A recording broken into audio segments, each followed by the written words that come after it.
extremely fascinated as a human about another intelligent life.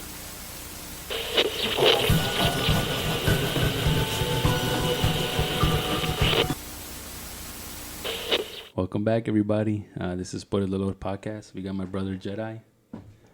Yo. And our next guest, it's a brother that, not a coincidence no more, because a lot of people that we meet is through 93 Studios. Shout out. Shout out to Roman, Shapeless, Maggie, Aaron, Cosmo. Yeah. They keep adding to the list. It's amazing. But because of them and the meeting of styles, I got to meet this guy right here. It was amazing because I'm a big fan of this kind of realm, you could say. But when the first time I seen him, I was so interested in, because not only was his art a certain style to it, it's more in the dark realm of things.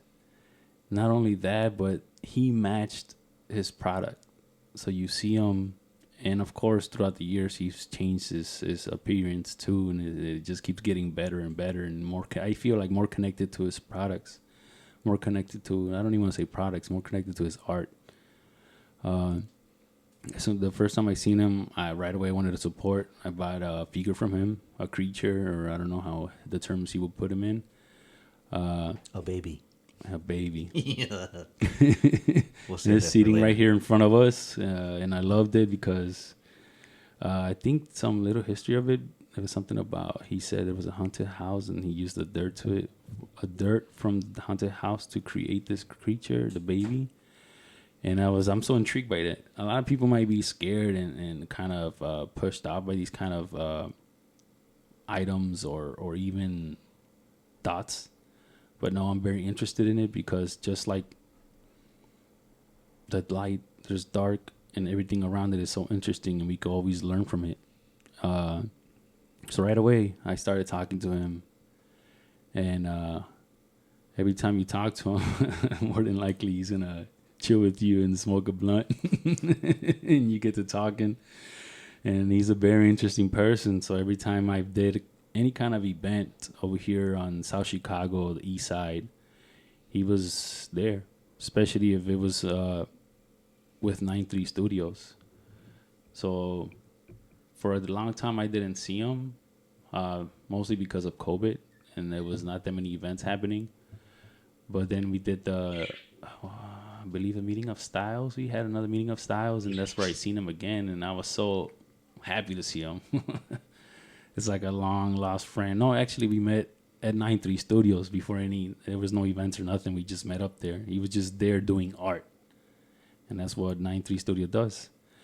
But further ado, this is my boy, John. Yeah. No, that's the perfect button. I fucking love your intros, man. Thank you. Yeah. John, it's been a blessing for you to come here and for you to record with us, man. What's up, my brother? Thank you for having me. What's up? How you feeling, man? I'm feeling all right. Just busy working on my shows and working on my art. Beautiful. And that's I think that's something that not a lot of people understand or see behind the scenes things. Like we have our regular 9 to 5. We were just chopping it up about your 9 to 5. Yep. And then after that, we get to work in our endeavors, our art, anything we can. And it's amazing that I really didn't know if you used to have like the 9 to 5 part. Yeah, that 9 to 5. So takes up a lot of my time because before I used to wake up, make art all the way up to the time I went to sleep. But now that I got that job, it's like I work, and then when I get out of work, I work some more. So basically from the time I wake up to the time I go to sleep, I'm working. I'm either at work or I'm working on my art. No other things. How would you describe your style of art? I'm not really sure. I didn't plan on becoming an artist when it first appeared. It just was something that sort of just happened.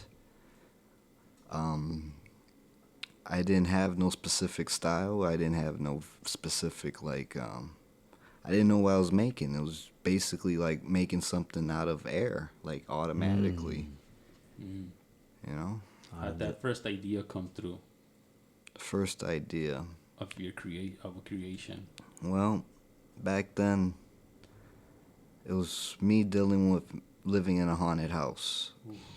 So when I was in that house, a whole bunch of strange shit would happen. You know, shadow people, balls of light, stuff moving around. So it was pretty freaking extreme. It got so bad when company would stop by, they didn't want to stick around because they would hear or see something, and I wouldn't understand why they would leave. You know. Wow.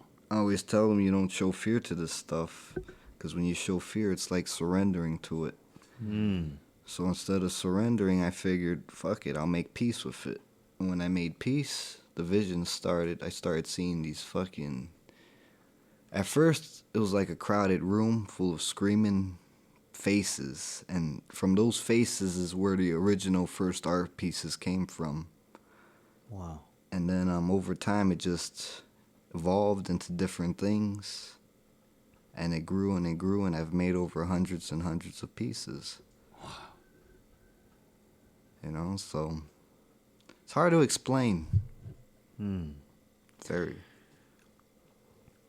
As best as possible, I'll try to describe your art. I believe a good word would be maybe macabre, if that's the correct pronunciation, or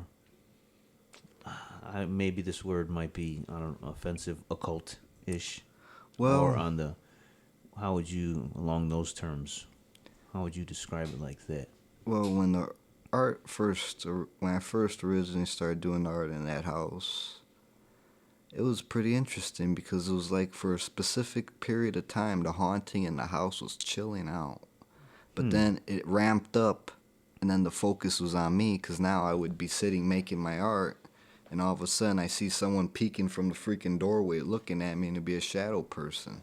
And, you know, this stuff would, like, perplex me, because if it's my imagination, I see it. How come my family members see it on their own time when I'm not even around? So how is that? Have you ever tried to connect to those shadows or anything else besides just creating the art? The art is the creation because it already connected. It's like living with two consciousnesses, having two drivers to one car. You have regular John and you have Art John. And when Art John kicks in, shit's automatic. I don't know what I'm doing. I just do what I do. Wow. So you said you stumbled on into being an artist. You were just creating an interpretation of what you saw. Everything seemed to happen accidentally. How so? Well, I had no plans on being an artist. I had no plans on doing shows or anything like that. I was into computers. I used to do studying for computer science, and art was... Hacker, maybe, yeah. I don't know, more like coding shit. Ah, okay. Yeah. Allegedly. That's dope, man. So when did the art or all that kind of begin, age-wise, school-wise? I would say I was about 18, 19. This was like midsummer, like May. And this was when the shit was ramped up. And then I started making my first pieces. And after I started making my first pieces, I never stopped. Wow. You know, I would stay up all the way up until like 3 o'clock in the morning, 4 o'clock in the morning. When I would stay up at those times, weird shit would happen. Stuff would move around. Someone be knocking on the door. And there wouldn't be nobody there. It's fucking late. What do you think that is? I don't know.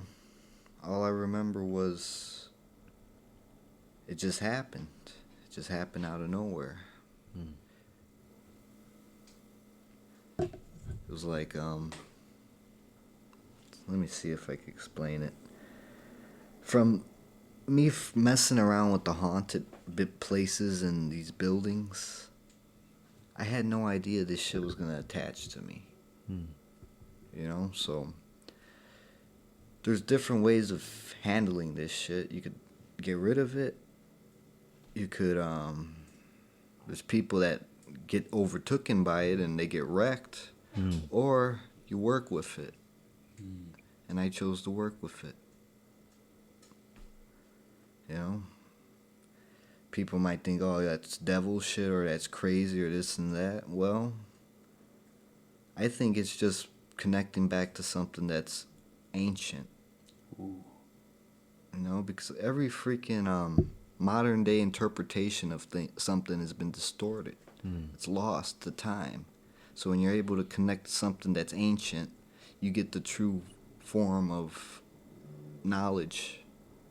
You get the true knowledge, not the distorted knowledge that's been filtered by generations of people. You go straight to the freaking source. Right. The iCloud. The iCloud of information. The in iCloud universe. of the universe. Yeah. Yes. Wow. You go straight to the source. You go to Zion in the Matrix. Do you see these figures or anything like that you connect with them somewhere else, or was it just the house? The house was the main focus because I never left the house. I would always just stay home. You know, I would just lock myself in and I would just, I would be on the computer working on my computer stuff or watching videos on YouTube or whatever, But when the art came, that changed everything. That was like something that wasn't meant to be. It was something that was accidental. I had no idea I was going to stumble upon art or anything like that. Wow. I like, if you guys haven't figured out, I like Star Wars. And I kind of like using the analogy of the Force. Would you consider yourself like a Force sensitive? Meaning, maybe perhaps before the whole art thing, you as an individual can tune in to different frequencies that maybe other individuals can't. Well, here's an interesting thing. Before the art, I did the ghost hunting, but I was doing... Excuse me, the what? I did ghost hunting before the art. That's where the stuff came from when it first followed me. But before that, I used to be into third eye shit. I would want to learn how to meditate, how to fucking reach the higher plane of something, So I would listen to different frequencies of tones, and I would try to, there gets a point where it's almost like your thoughts of your mind get wrapped with the sound that you're receiving. Where you get set on that frequency, where your mind and that frequency become one, and you freaking lose where you are for a second. And one time I was able to do that, but it was different because I saw a bright ass light. And this light was so bright, it was like having a spotlight shining in your face when you have your eyes closed. So you're seeing the light through your eyelids, and all of a sudden you feel your body start vibrating, and you hear this freaking UFO sounding noise, like whoop, whoop, whoop, whoop, whoop, whoop. And it was just crazy. But I think from that point, that was like the precursor to what started the art. Wow. Because then I think I opened myself up to something. It's almost like, just stumbling upon something you don't know. It's the unknown. No one's going to explain this. Yeah. It's hard to explain. Every culture has their own variation of the same idea. The old myths or there's ancient knowledge of multiple things, different layers. Yep. Wow. Maybe you unlocked one of your Jedi abilities, And then, from my perspective, when we learn a new skill, it may be difficult at first to learn and understand, and can be frustrating. But once you kind of like your art, get into it and dive into it, you get stronger, more confident. Oh man, I like this. Well, not so much that it was difficult. It's more like you trying to be sure you're not losing your mind, because these visions, I would describe the first visions. It sounds terrifying. That shit, I would only describe it as visions of madness. Like, just that's what madness would fucking look like. Is the shit I saw to create my art. The madness of mankind. Does the art help you with the madness in a way to not get fully indulged in it? Does it help you manipulate it, or what does art do to you? The art is the cause of it. The art is the cause of it. I've been doing the art for 7 years. I never stopped. And the visions never stopped. I have to do the art. To me now it's just a must. You know, I'm not a religious person, but art's kind of like my religious obligation at this point. I can't stop. It's what has to be done. How was it when you went into like ghost hunting, going to these haunted places? Well, before the art was way different. When you would go to these places, there'd be times you go into the place, you know there's nothing there, or nobody's home, so to speak. There'd be other times where you'd be in a bright, sunny day, like in the middle of July, and all of a sudden you get hit with a freaking breeze. And you know, that or your freaking your phone and your cameras, the batteries die. All types of crazy shit. We used to take thousands of pictures, and within those thousands of pictures, we would have 3 images that would contain something. We had a whole bunch of ghost hunting pictures before on our old computer, but the computer burnt out, and we don't know how to access them. Or we need to get the hard drive out there to access them.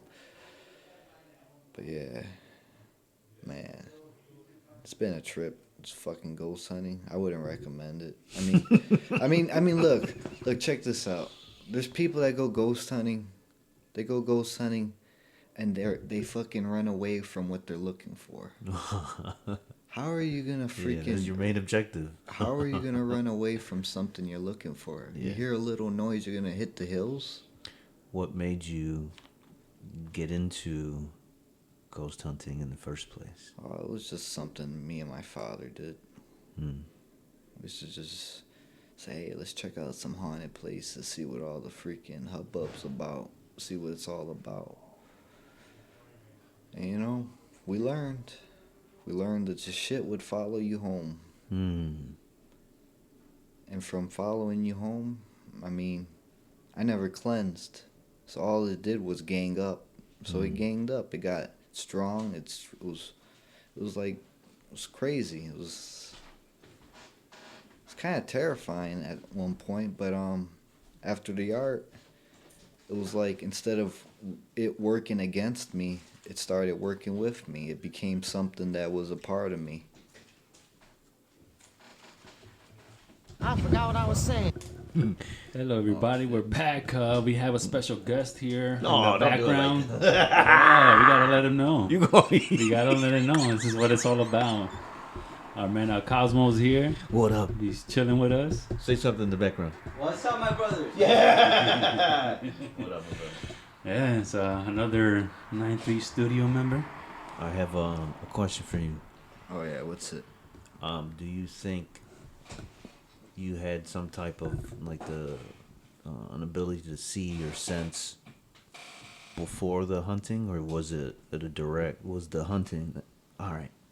I don't know. I think it was just something that's passed down. What do you mean? Like, there's been instances in my family before with some similar paranormal stuff. Going way, way back. But, yeah, I think that stuff's just passed down. It's just me stumbling upon it. It's like, oh, you done woke it up. You wanted to know? There you go. Have you talked to your fam about that? Like, yo, all right. Oh, my father mostly. My father used to have an uncle that used to do psychic readings, but this uncle, he would He'd be alone in his room, and when my father would be at his house, he would hear several voices coming out of that room as if he was talking to a bunch of people, but there would be nobody in that room. Interesting. wow. So yeah, that's why I say I think it's passed down. And I think something that I saw right away, because I always see your dad when you're doing events. Your dad's always helping you out, setting up and doing everything. And just by the looks, just out of looks, it looks like you guys are in some way close because of this also. Like he sees it or he's part of it because you see him, he's always wearing the dark clothes. You kind of have the same vibe, the same energy, you know? Yeah. He's to his own, but if you talk to him, he's cool. So I think like this is something that has connected you as a family from what I think. Well, for me and him, it was always me and him ghost hunting. Oh, It was wow. always me and him going to these places. You know, it was always our project, you know. We would go to these cemeteries and buildings. He would take pictures, I would take pictures, and we would go through the thousands of pictures to find what we found. You know, that's why. So it's like it kind of got transitioned into the art from the ghost hunting. That's amazing though, to do that with your dad. Like a lot of people just like growing up, they wish they had something like this with their dad, where they connected, both of them doing something together away from everybody else, and just bonding, having a good time. To me, even if it ghost hunting, man. Yeah. And not only that, like it's in a way an inspiration for your art too, because he introduced you to this world, which this world opened up the art in you, the art in the John. So, which is amazing to hear, man. It's amazing to hear, and I think that's why you're very in tune and not so scared of what you see or what you feel, because it seems like it's not like you've been around it your whole life, but you know about it. You're knowledgeable. Nah, pretty much my whole life, dude. Yeah. That house I lived in was from 1870 something. That fucker was always on it. Wow. It's just when I went ghost hunting, it made the situation like way more because now the stuff was following us home and it was starting to gang up. And it was like, damn, we got jumped. As comfortable as you feel, what did you see or what did you go through during that time when it was like that gang of energy or It'd be some crazy shit like your bed shaking, TVs turning off and on, voices, the house sounding like there's people home when you know damn well you're the only one there. Shadow people, all types of stuff. what do you mean shadow people?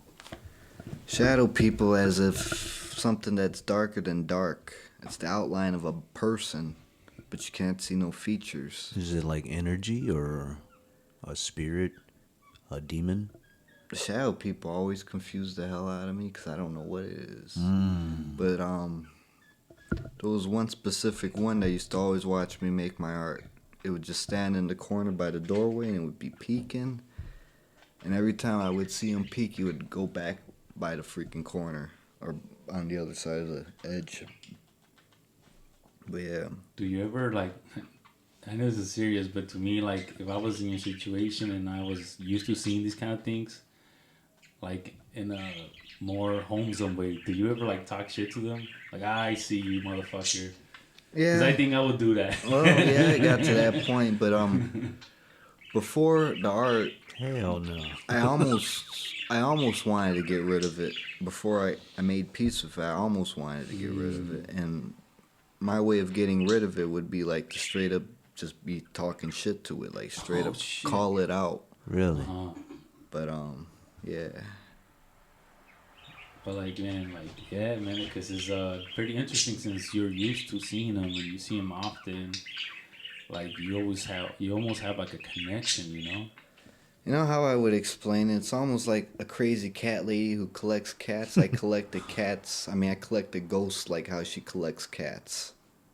Oh, wow. That's why there was so many art pieces. Each entity got translated into these little sculptures. It's something that comes from the freaking upconscious, subconscious, whatever. I don't know where this stuff comes from. Does it have a message? Does it have like an intention? Do you feel? Or you're just experiencing it like this is something we can't comprehend as humans, and you're just getting like a glimpse of. I think there is a message, but it's hard to say what the message is because I don't want to speak for it. You know, I don't want to give, misunderstandings where it's one thing and I'm explaining it and it sounds like another. You know. Do you feel they have bad intentions, or there's some that are trying to do good? It's nature. What do you mean? Well, what happens to everybody at the end of their life? They die. Yeah. It's nature of life and death. Well, there's nature too. What I understood right now is nature, meaning nature is as cruel as good. Yes. Because Earth is amazing. It gives you clouds, it gives you the oceans, everything. But it also gives you hurricanes, tornadoes. Chupacabras. Yeah, but in a way it's nature. It's good and bad. It's not really nothing. It's just what it is. You follow that? If that makes sense, you know? That Instagram page, Nature is Metal. Nature is metal. I think you told me. Yeah, if you nature can be beautiful, but nature can be very, very cold. And there's a page on Instagram. It's called Nature is Metal, and it's pretty much just animals eating other animals, and pretty much like the faces of death, but not as cruel. I remember it's the circle of life. You know, it is what it is. It is nature being nature. Nature being nature. Yeah. Exactly. Man, that's a perfect way to point it. Yeah. I think humans forget their nature. What do you mean by that, sir? Well, just look at the news. You'll see these people being animals all the fucking time. They're killing each other. There are wars. There's horrible, horrible things that are happening in this world. And everybody still wants to claim to be civilized. Do you think the knowledge that's downloaded from the ancients, do you think they have a potential, maybe like, yo, I know you the human race have potential, but maybe you want to steer in this direction? Do you think possibly we could be getting knowledge from somewhere, something, whatever you want to call it, and trying to maybe help us? Because I agree with you. The basic humanities, can be very greedy, but as in nature, it can be very beautiful. So maybe something that you're tapping into or getting into. That's why I asked the question of like, oh, we getting? I think it's a mix of both, dude. Everything. It's not too good and it's not too bad. It's in the middle. There's no it's neutral. It could go in any way it goes. The nature is what pushes it to go bad or pushes it to go good. But what's good and bad if it's nature? I love that answer. It's as beautiful as a lion looks. It kills. That was very deep, Freddie. That's nature. It is the way it is, man. It's just, I think sometimes with having a bigger brain, it could get influence in so many ways. So we like you said, we tend to forget about that. That is nature. I think people, they forget it's nature because everything we have is now like an artificial reality.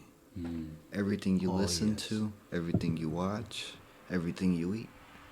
You're not hunting it. You're not making it. You're not doing this or that. Yeah. It's being done for you. You're losing your animal. You're becoming a fucking drone. A Wall-E. Basically. I think the ancient is more to tell you to remember than to forget and live in this artificial reality. The ancient is the old natural world. This new shit's all artificial. It's all man-made. You know? All the freaking forest and the natural resources are being chopped down and used up.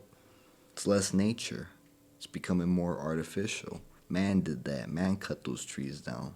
Those trees were artificially cut down. They didn't just fall down. And polluted the waters. That too. Yeah, and that's something that that guy that has that documentary on Netflix. He goes back into ancient that he wants to prove that there was human life and advanced humans before the Ice Age. Well, I think the Earth, it's probably existed a couple of times by now, you know? Who knows? Maybe there was a bunch of civilizations before us. We'll never know that because we weren't around to see them. You know?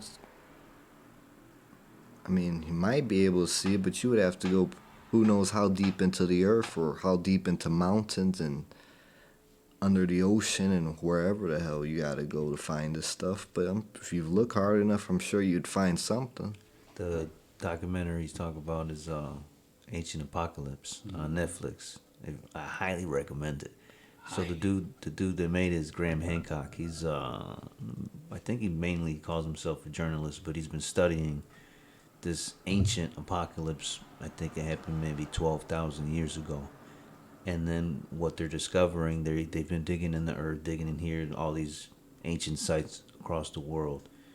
They're discovering that humanity maybe has been around on this earth longer than we've thought, longer than we've learned, and maybe they were smarter than what we believed because they've had technologies that can explain the pyramids, that can explain some things that we can't explain now, that rival our technologies now, that we can barely build with now, but back then. And if you think of like in ancient Mayan cultures, how can you build such magnificent pyramids and designs and aqueducts? They had knowledge of how to align their structures with the stars. Cosmos. And that's how they told time. That's one of the shout out. That's how they told time. That's how they learned summers and winters and when to crop and when to this. They were in tune with nature so much. And I think now, like, we're not in tune with nature. We get all our food pretty much from the corner store. We get it from, we go out to eat. And this Shit's got so many chemicals, it's jacking up our bodies. and clogs your brain and everything. We're on a wild voyage right now. Yeah, because we have a supercomputer on our hands and we're learning all this, you know, and we can share this information. And wait a minute.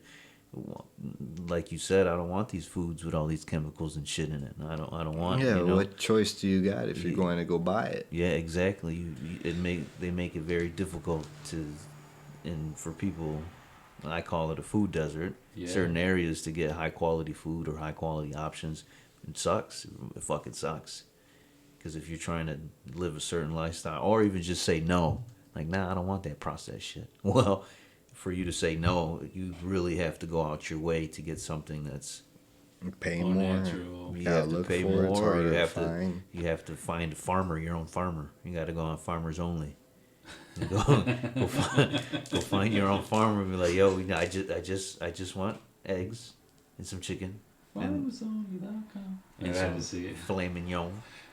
Yeah, and then that's another thing that we've lost touch with the hunting and the surviving on your own resources built by your own. And that's why, like, you go to different tribes around the world and their body's different than ours. Like that guy, that artist Cho, he went to some place in Africa and they went hunting, and the guys, the tribe, are barefooted, running around jungle. And then they go find this massive beehive, and they go over there and just eat honey for the fun of it. So they took them, And these guys will graft the honey straight out with the bees and everything. They will get stung, but nothing will happen to them. They won't swell up and nothing because it's part of their system now. And the guy that's new to that town goes in there, gets 2 bites, and he said his hand swelled up. Damn. And that's the part of the things that we've lost, connecting to nature wise, being connected with nature in a way where bees Sting are us. part of you in a way. So no matter they try to sting you, you're good. Well, I think that comes from generations of probably the culture building up a resistance. Separation and all that, but yeah, it goes back to the human being connected, more connected to Earth, or are they able to run barefoot like nothing's happening, and we gotta wear shoes to everything. So there's a few theories of what happened, what caused that from Grant Hancock from the Netflix series that he was talking about. But 12,000 years, there's an ancient thing that wiped out man, and then man kind of restarted, and now here we are. We think we're the most technologically advanced, but we're learning as we're digging and shit like that. So sometimes I think when people could tap into something, maybe these are abilities that people used to have, like telekinesis. Like if you think about it, think of a Jedi, or you think of X-Men, where people have powers or abilities. That might be maybe a path that might have some truth to it. Yeah, because if you go, you watch the Vikings episode or learn about him, or any warriors from back in the days, any tribes, like they all had one person that knew certain things, one person that knew medicine. You had one person that for some reason there's always somebody that could tell the future or something, connected on a different frequency. And then so yeah, it's like everybody used to be more connected within each other and Earth. No, because you got all this technology clouding these people's minds. The lights, everything, it affects the brain in several different ways. So a lot of this stuff gets lost because that's like them filtering these things out of people. How long did it take to make this piece right here? I don't know. I used to make those on the daily basis. On a daily basis. Like every day there would be a new piece. So now that I see the piece, like I mean, we're talking about it. Can you describe the making of it, or how do you start? Yeah, Where do you start? Please describe that. Well, you make your form out of tinfoil or whatever, and I just go into this autopilot mode. And when I go into this autopilot mode, I don't know what I'm making. All I know is I'm making something. You know, I'll go into that trance, make something, and at the end I'll have a shape of something that resembles the finished product, but it's not painted. It's just a white version of it because it's all paper. But yeah, even figuring out how to do this, I don't know where that came from. It was just me throwing paper and paint together, and that was my outcome. And you make it from paper. It was pretty much like a paper mache on top, right? No, like toilet paper, just wet toilet paper. Stick it on it like how someone would make a spitball. And you get a design from there. Yep. Just fucking, it's like, might as well be blindfolded, and I would just make the stuff. It just gets made. And where did the dirt come from? I used to take the dirt from the haunted locations because there was a time where my family was losing their house to foreclosure, and I was very, very pissed off because I was like, damn, this is my childhood home. About to lose it. Sheriff's about to come, throw everybody's stuff in the freaking dumpster. So my intentions was, well, this was after I started making the art. I started taking the dirt from different places. So I'd go to the cemetery, take the dirt from there. I went to the Gary Demon house. I took the dirt from that land. My intentions was, since I was comfortable with the paranormal stuff, I wanted to flood that house. I wanted to flood the entire area with as much stuff as I could get. I didn't give a shit if I was haunted. I know everybody else would though. But in the process, that's me infesting myself because it never left me. You talked about earlier about a cleanse. Yeah, I never cleansed. Why? Because. Why? If you're a ghost hunter, you're looking for ghosts, right? So go find your ghost.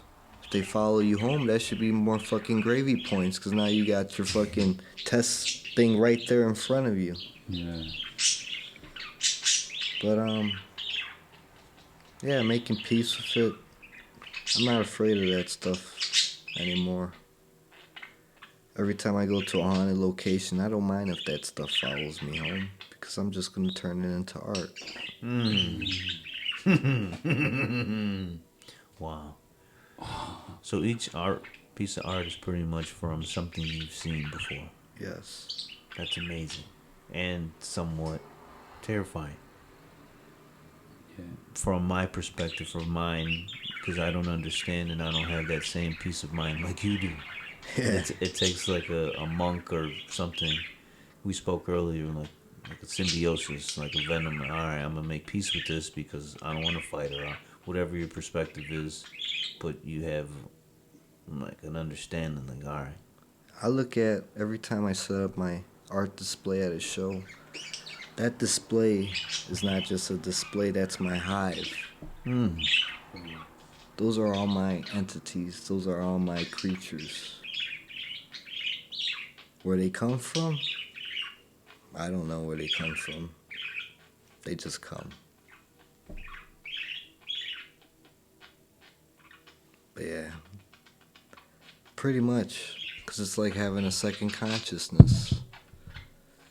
Having two drivers to one car. Where regular John would have been no art. It would have been computers. But when this art shit kicked into gear, I started thinking differently. I started doing a lot of things differently. It became a part of me. It became intertwined with my everyday life. It affects me every freaking day. You know? But it is what it is. have you ever tried to before? All right, I'm gonna try this just to protect myself before I go into a spot. Either just I don't feel I need to anymore. The art's all the protection I need now. It's fighting fire with fire. You go into a haunted building. I go into a haunted building with my dolls with the dirt from the other haunted locations. That's me sending in my own to sniff out the ones that are there. Sending in the hounds to find them. What is the mission? I don't know. There is a mission. There's a mission of the art, but the art mission is very fucking obscure. Because a lot of times when I see these visions, it's like quick fucking glimpses. It's like, it's like someone snapping your picture and the flash is the image that you see. And it's only so fucking quick. How much information can you get from an image? It's like those videos that talk about subliminal messages, Oh yeah, quick flash. It's just like that. You see it in your mind, like your mind's eye, Oh, like it's a like- thought, or in a dream, or It's not a dream. It's not like a thought. It's like me. It's like I could be looking at you, and as I'm looking at you, you get a download. It's a quick bloop. yeah. Wow, a flash. What do you think that is? Fuck, I don't know. I went to talk to mental health people about that, and I didn't get nowhere with that. So I don't know what it is. They couldn't tell me nothing. Does that interest you though? Do you want to understand it more, or kind of? Sometimes finding all the answers isn't a good thing, because then you find something out you don't want to know. And how is it? because of all this you're talking about, a lot of people might be scared of it. A lot of people are scared of it. Yeah, and then because of how they grew up and everything, and how is it with you with talking to people or even meeting new people? Well, that depends. Like, for example, my last horror convention I had like 2 weeks ago, I think. Yeah, 2 weeks ago. It was at the Rosemont. I was at the Days of the Dead. Ooh. And I was set up, and like, it was a pretty dead weekend for me. I mean, there was a lot of people that showed up, but anybody that passed my booth, they would just turn their face, or I would be invisible to them. Wow. So that perplexed me because I'm like, in my head, I'm like, this is a horror convention. Right. Aren't you just looking for scary Yeah. shit? Yeah. These are my people. But I guess that's two different things.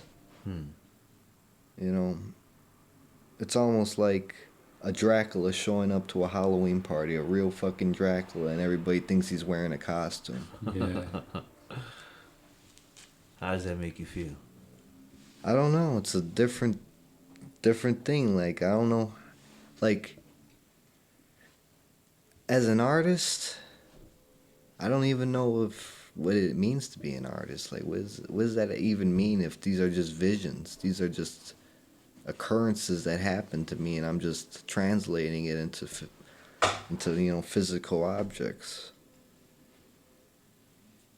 You know, is that what an artist is? Absolutely, because I admire your work, and to see the different designs and once you first describe the whole process of how you started, and then the process of actually making it with paper, toilet paper, and with a metal frame.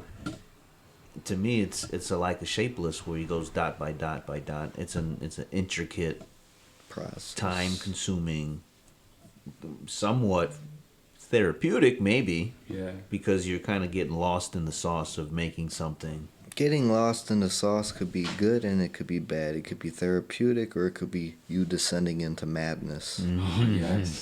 That's The the, balance. balance of art. That's the balance of the force. That's the balance of everything, right? Oh, yeah. I completely That's the understand balance that. of life, man. Yeah. Fuck yeah, that's wild. Yeah, absolutely.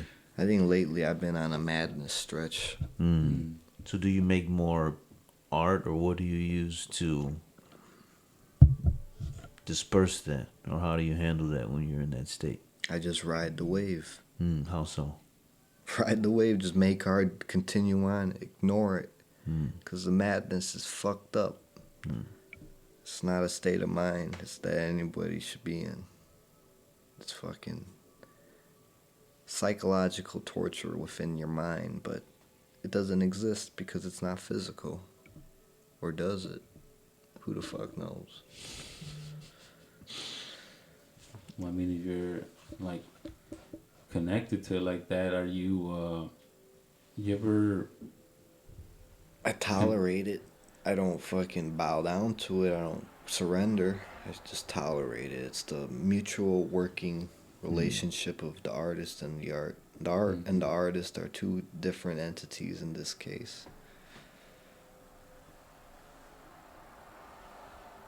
I was gonna say, do you try to connect with other people that kind of?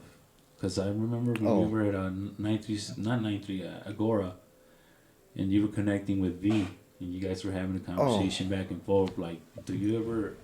Yeah, check this out. I've gone through several different groups. I went through secret societies. I went through fucking different occult people, witches. Footnote.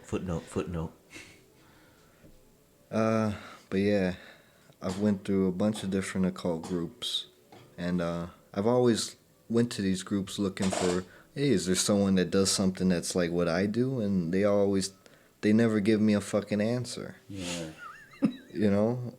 I go to the dark people don't know what the fuck I'm talking about. I go to the light people don't know who the fuck I'm talking about. So who do I talk to? So You need to find. You got us, man. You talk to us. I've chose not to deal with none of those groups, because everybody in every one of those groups, well, not every one of them, some of those groups they got good intentions. They have their own art communities, like how 9-3 has their own art communities. But there's other groups that have their fucking agendas that aren't so swell, you know. And I'm not following with that shit. I have my own art mission, and my art mission has nothing to do with any of those groups Well, you said that have bad agendas. You- Art people, yeah, I'll connect with the art people, but the fuckers with the bad agendas, fuck them. I like how you said art is my religion. That reminded me of Jimi Hendrix when he said, "Music is my religion." And I said, "Oh," because that man, he was how he felt. He let everybody know musically. And to me, you are an artist. You are expressing not only what you're kind of going through, but no, there's more of what you're actually seeing. I What just you're- hope what this you're isn't. visualizing. I just hope this isn't a 27 Club special. What's that? You never heard of 27 Club? Well, Oh shit! Everyone died. no, Yeah, no, yeah. no. died. yeah, I'm 26. Shit. Oh shit! Nah, you good, man.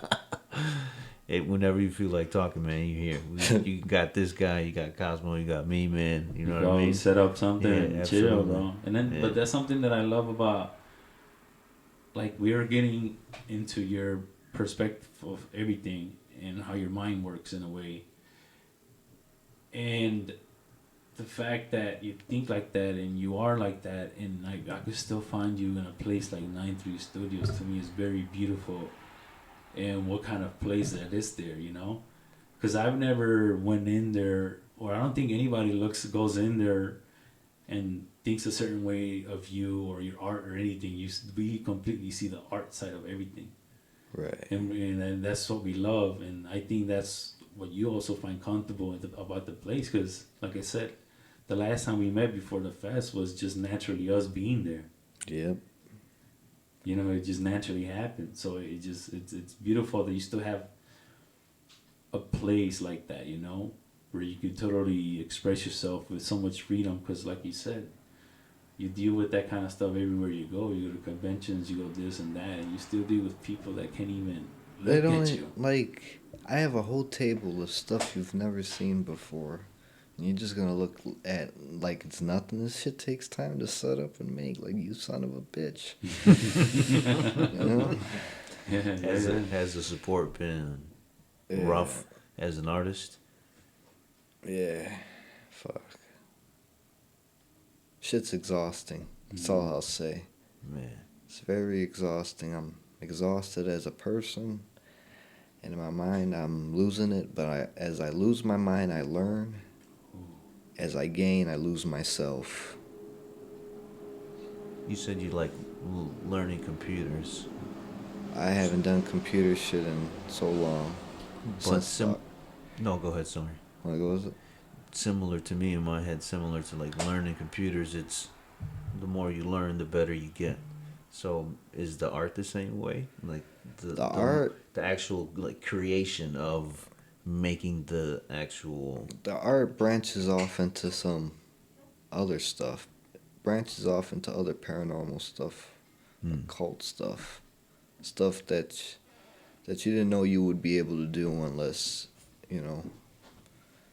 It's just stuff that shouldn't be possible. Stuff that shouldn't be possible starts becoming possible. Like what? I don't know if I could talk about that. As best without getting in trouble. As best, can you give me something like? Because we spoke telekinesis. Oh, all right. If we're gonna talk about this, all all right, we'll just go into it as then. whatever you feel comfortable. And Say you have a family member that's ill, and you don't know what to do about that family member because that's a very serious illness that they have, and you come across some people that are like not good people. You shake hands with those not good people with the intentions of taking their life energy and giving it to that sick person. All of a sudden, that sick person goes to the doctor, gets tests. The tests come back, oh, you're doing better, or your results came back normal, and the doctors are perplexed. Like, what did you do to fix yourself? Or we have to tell other patients. Mm-hmm. You can't tell other patients. They ain't gonna believe you. That type of shit. Mm-hmm. That's just a small little example. The art has a tendency of working on my behalf. Art, it's just strange. It's strange.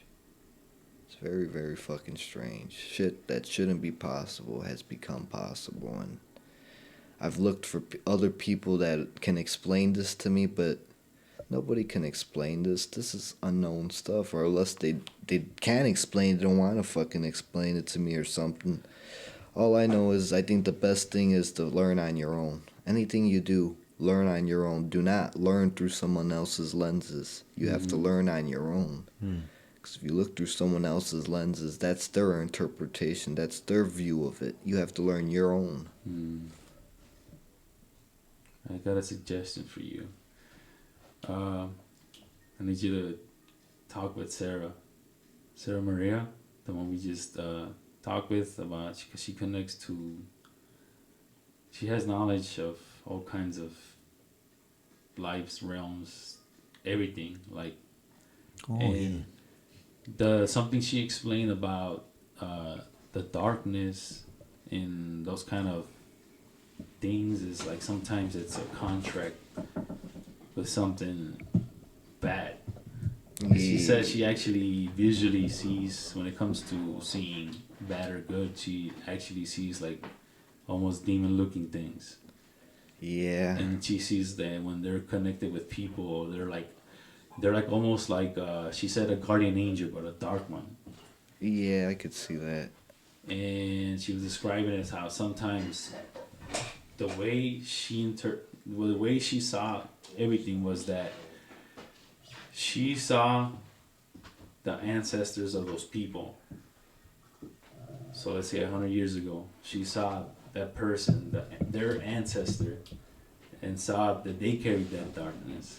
And they saw way back, and they saw they carried that darkness. Right. And that's where she talked about there's a contract with a certain darkness. You gotta figure it out to like let it.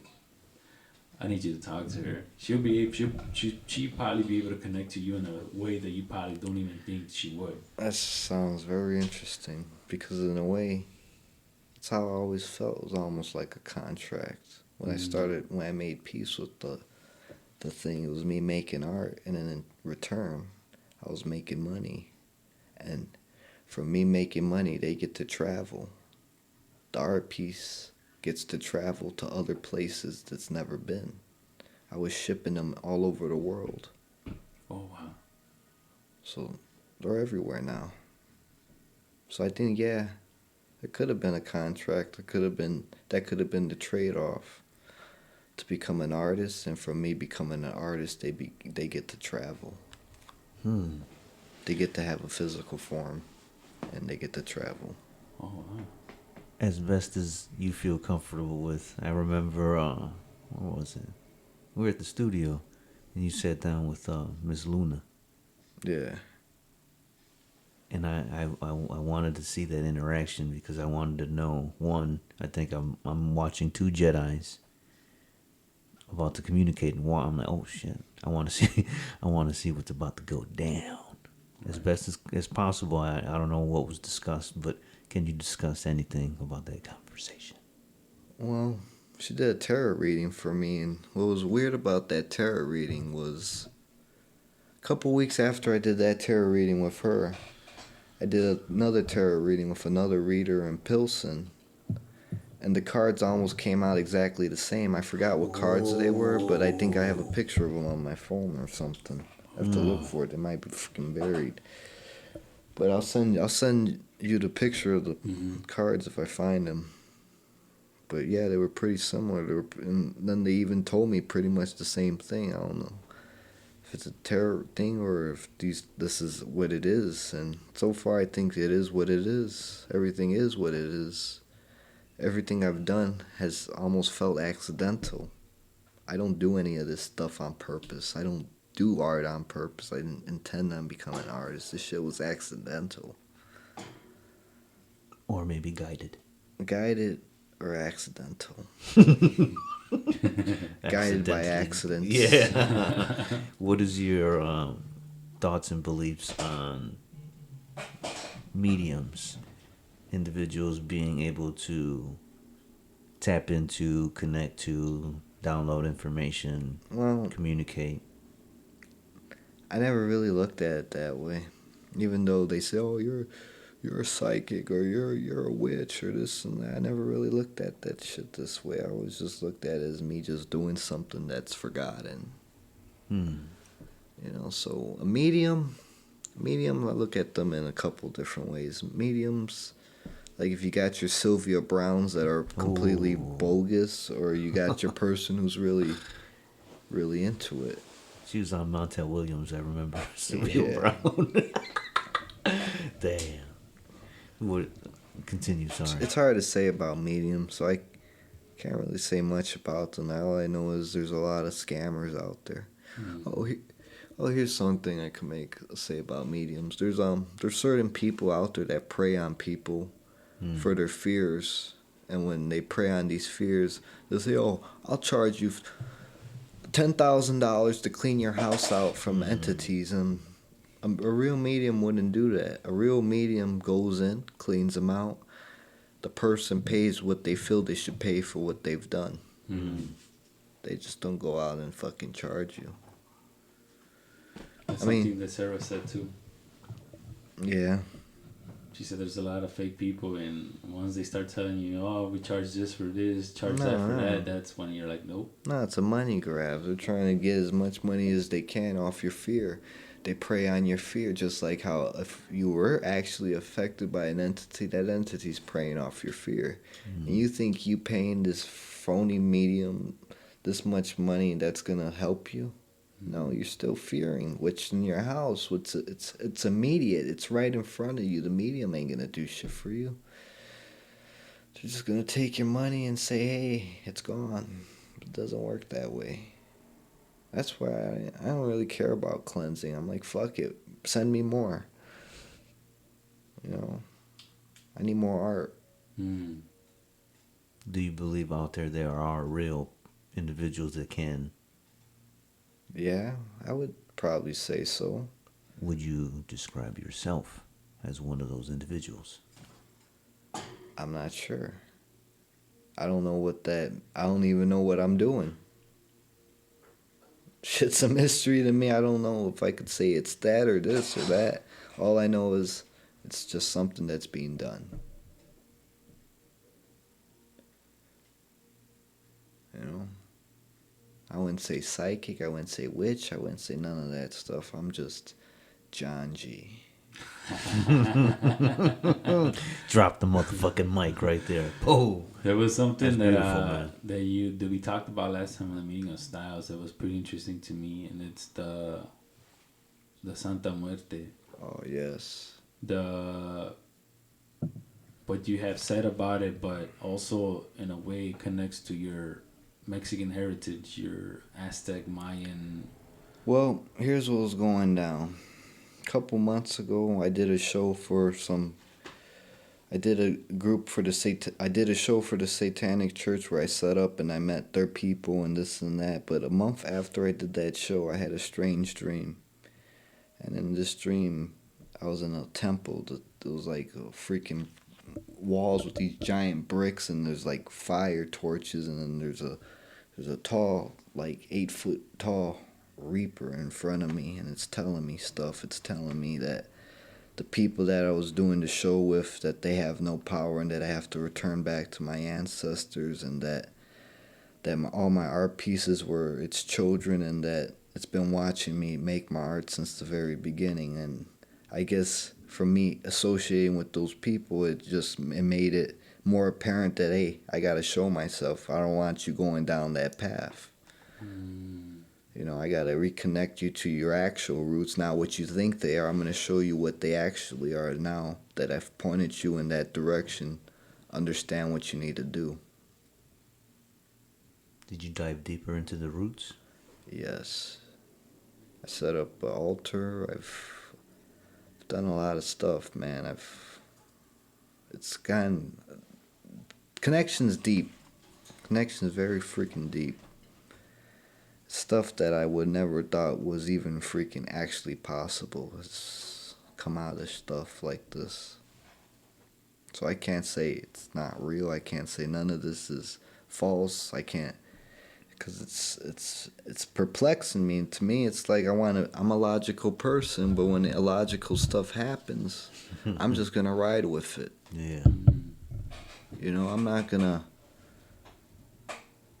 fight against it, because this is what I've been doing with my art. And when it came to me and it told me what it said my art was, that it was its children, that was like the connection. Because people have told me that my art resembles Mexican art, but I never really saw it that way. Because to me, it was just a bunch of dead things. That is how have you connected more into the Mexican side of your ancestry? Gone deeper and deeper into like cultural beliefs. You know, I've learned about all the patron saints, all the beliefs of you know, old Mexico before the Spaniards came and they fucked everything up. Yeah. A lot of history was lost. Yeah, definitely. You know, destroyed because you want to push your religion over to what these people believe, and you've destroyed cultures because you wanted to spread this. Mm-hmm. It's bullshit. It's bullshit how history is, but that's the madness of mankind. Mm-hmm. Mankind will never be at peace. There's always war. Why? Because mankind plays both predator and prey, dude. There's predatory human beings that will destroy people that can't fight for themselves, or people that don't understand, or always someone out there that wants to take advantage of something. Whether it be you having a business idea, or whether you being robbed at gunpoint, someone's taking advantage of you. Someone's going to try to take something from you. Everybody wants a piece of your life. Everybody wants a piece of your soul. You work for 9 to 5 every fucking day. That's your soul. That's your life. That's time you can't get back. You know, those are hours that make you closer to death. Because now you're not living for yourself. You're just a fucking another drone. Another brick in the wall. Dude, you besides your art, is there any other way for you to connect, or just? So there's other ways. The other ways is how I got to the art. The art is just the product now, but the other ways would be me sitting in a room till like 4 o'clock in the morning, meditating, trying to focus, trying to make things happen. And eventually those things did happen. It just took a little time. You know, this stuff isn't, oh, I'm gonna just do it one day and it's done. No, this shit. I've been in these waters for more than 7 years. You know? Sometimes as an artist it feels like I'm standing on a deserted island and nobody knows what the hell I'm doing. You know? I don't know. Man, I gotta see you more in fucking 93 Studio, bro, hanging out with us. I want to know. Yeah. What did you learn about the roots? What's the OG story of the soul of John G? Oh. What I learned. Mayan culture. Have you experienced anything like that? Would you dive in? I don't know so much. It's just the aspect of worshiping the dead. The dead is a reoccurring theme that's been fucking popping up. From the ghost hunting to making the art to doing these shows to having a religious experience where I meet the Santa Muerte and it explains to me that my art are its children. Of course it's its children. They were things that once lived and now they're dead. But they live on in a different form. They live on through They were non-physical, and I made them physical again. Well, it's just like Mexican culture, like exactly the Santa Muerte. Like you meet a lot of families that, or know of people that know of families that pray to Santa Muerte. You go to Mexico, you go to the little tienditas, ¿cómo se dicen? What are they called? Haciendas, or what are they called? Markets, Yeah. mercados. You see somebody selling nothing but Santa Muerte. Death stuff. is nature, dude. Yeah. That's everything. It's everything, dude. That's what it is. Death. You have to make peace with death, because if you're not at peace with death, if you're afraid to die, you're afraid to live. Mm. So, accept it. This story reminds me, if you're a fan of, I believe it's Disney, Moon Knight. Have you Moon watched Knight. that? Yeah, Moon Knight's cool. So Moon Knight, Marvel. he made a pact. He made an agreement with not necessarily an evil individual, but a deity or an energy or whatever you want to call him. Just like human, he has motivations, but they made an agreement. Like, all right, I'm gonna help you, and you're gonna help me, and we're gonna accomplish this one trajectory for whatever reasons. Right. And the character, for whatever, sometimes didn't know what was going on during certain things. So maybe like that.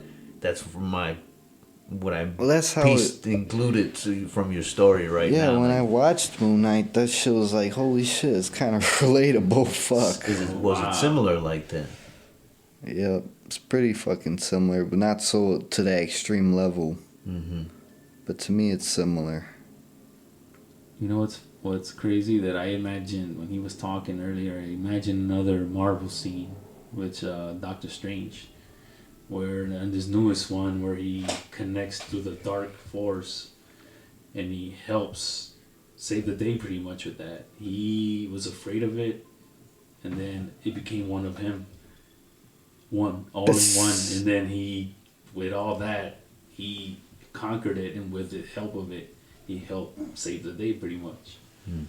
But that's a visual I was seeing when you were talking earlier and explaining, and it's just like it's amazing to have these visuals now where we connect to certain things, certain visions, but something that to me I like to put things to perspective pretty much. So that's what it is. So is there any kind of like movies or anything, horror movies that you say connect or are very similar to what you see, or anything like that? You know, it's a trip. I don't even watch no fucking movies. What? No horror movies either? I live on Barely. The only reason I saw Moon Knight was because a friend of mine showed me it on his phone. Yeah. But other than that, I mean, horror movies, shoot, I haven't seen actually go out and watch one. I haven't. Mm-hmm. I haven't in so many years, like probably since fucking high school. Who knows? But I am disconnected from pop culture. I don't watch no movies. I don't watch no TV shows, other than what other people show me. Mm. You know. He's a Ronin. Yeah. What about something very similar to all of us is music? Is there any music you connect to, or any music that helps you maybe create? Well, there's a certain type of music I used to like to listen to, and it was called Memphis Devil shit. Memphis Devil shit. Yeah, that shit. I had some good songs out of that. Not all of it sounds good, but there's a handful of songs that I would listen to, and it would transport me into the visions. Like I would already... Fuck. Let me see. For example, when I would sit there and make my art, if I would hear a certain song, the shit would be done quicker.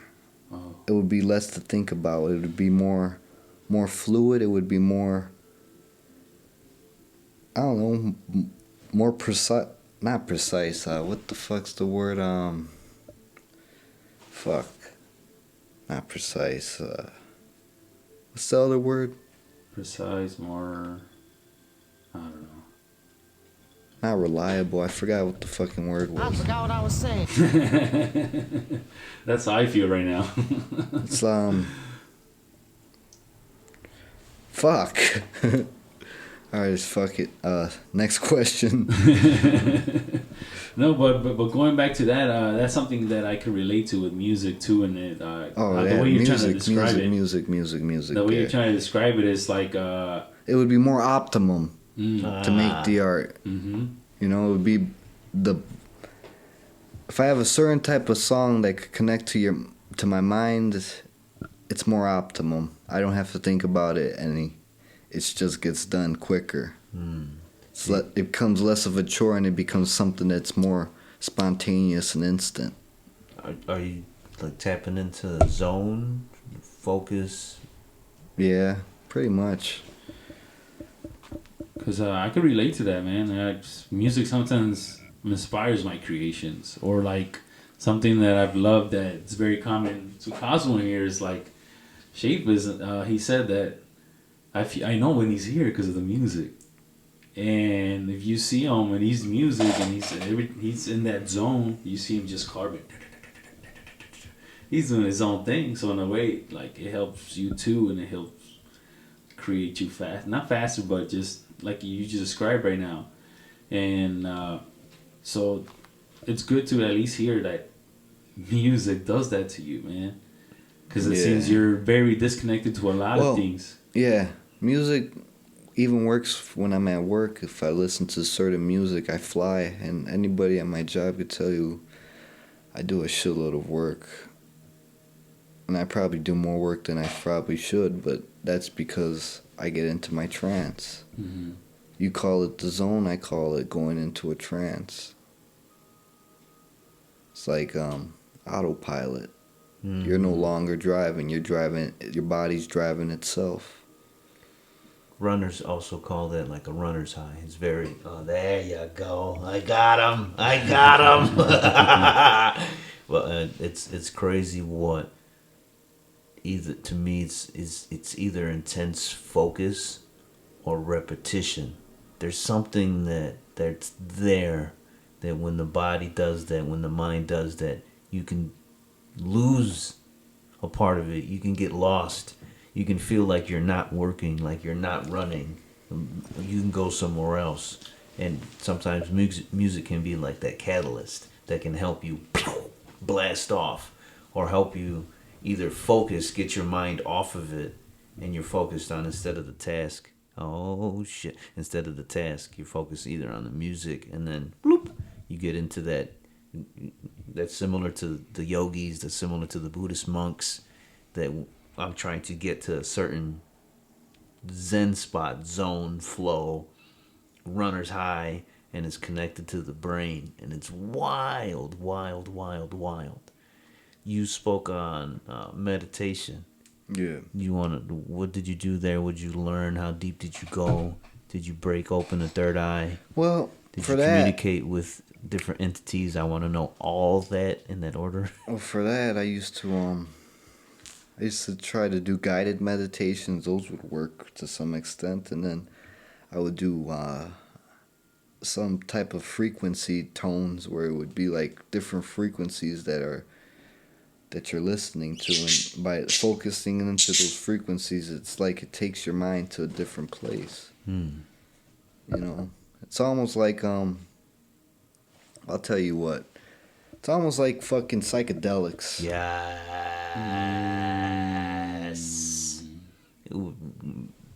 That's another story though. Yes. There's an active theory that in our mind, close to our third eye, if we believe it's there, the pineal gland, that the monks, and when you yoga, when you meditate, when you run, or on the opposite side, when you're close to death, or there's a traumatic response, that the brain, the pineal gland, releases the DMT, and then like a psychedelic experience, for everyone. You've had psychedelic. Everyone is a different. It's a different ride depending on your area, your time, what you're experiencing, your mood, but sometimes it's giving you a message or something. There's something wrapped in there. Like, oh shit, let me see, and it's pretty cool because it's at any given time we can have that journey, we can have that download, we can have that psychedelic experience without even partaking, whether it's running or art or music or anything, or repetition at work, Wim Hof, the breathing. There's the salt water where you float, the float tanks. Ooh, yeah. That's another form of you're focusing, you're lost, but the mind just goes. It can go in many different directions, and that's wild. How do you, from my perspective, I think you are a Jedi. You're learning about these abilities. How do you strengthen them? Well, Are you curious to even strengthen the abilities? back in the day when I first started, my main thing was, how the hell am I gonna bring more entities into my house? How am I gonna open that fucking door You wanted to open the door. and let everybody in? I wanted to let every fucking buddy. I wanted the whole fucking bus Wanted load to come the through. floodgates. Let's open up the Yeah. floodgates. Yep, that's what I wanted to do. And over time, the things you learn, they become apparent from what you do. These things aren't taught to you, they're shown to you. It's shown to you by yourself. And you don't know you're showing yourself this shit, and you're like, oh wait, what the fuck was that? That's what that's all about. You strengthen it by focusing. You focus on whatever you're trying to accomplish and you'll fucking get done. But yeah. Strengthening for me, I don't care. I would go into the most haunted fucking place. Come on, guys. You're coming home with me. Fuck it. Why? For the art? For the art. Or for the experience? It's my little fucking army, dude. Does it give you, like, it gives you purpose? Purpose? I don't know about purpose. I just know is, come on, guys, let's go. Fuck it. We're gonna cause some shit. Let's get this shit done. Yep, that's my hive. And each art piece acts differently. Once you buy an art piece from me, it's no longer mine. Have you ever heard of Ed and Lorraine Warren? Yeah. Your thoughts? My thoughts, shoot. I don't know what to think about them. I've heard of them. I've never even looked deep into them, though. I hear people talk crap about, oh, they were phony, or, oh, they were true, or, oh, that was a hoax, or, oh, this really happened. It's like, okay. I'm not interested in all that shit. If I want to see all this paranormal shit for myself, I'll make the shit happen on my own. I'm not going to fucking try to distinguish whether they're false or fake. I'm not going to do that with nobody. If I know something that's what I think what it is, then it's what it is. Yeah. I don't have to go look for other people that are fucking doing it. Because I don't want to make the differentiation whether if they're a hoax or fake. I know what I do. I don't care about what they do. Yeah. I think the movies were more like geared toward, all right, let's convince people. But a few of the books, The movies, yeah, a few like of her, Annabelle. yeah. So it was very cheesy. But the books, I believe she was a medium, and like you, stumbled across her abilities. Well, for her abilities might be a little different. She can communicate, and one of her main goals or purposes or something that she stumbled across was there's a lot of, I guess, souls, if you want to use that terminology, that either need help or are stuck, and then she kind of stumbled across the evil ones and shit, and then she started learning a little bit more, and she started learning about different, I guess, ancient knowledge and cultures and how, one, what are they? What are they trying to do? How do you protect them? How do you navigate through that? So her story is pretty interesting. And if you're ever interested, I recommend the books, not the movies. Movies kind of cheesy, Hollywood. They're telling you a story. They want to scare you. It's slightly based on truth, but the actual her story, wild and amazing. She helped a lot of people or souls, or she helped cops solve criminal cases.